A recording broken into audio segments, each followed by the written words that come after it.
เอาล่ะทุกท่าน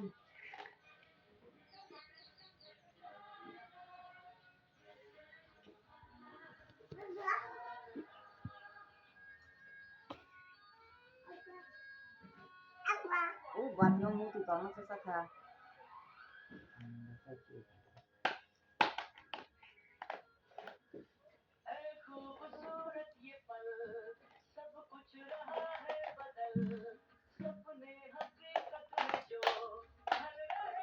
ชื่ออะไรจังหวะก็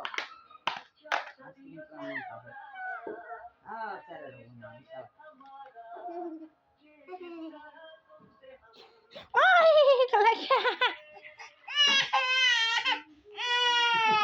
อะไรเรียกว่า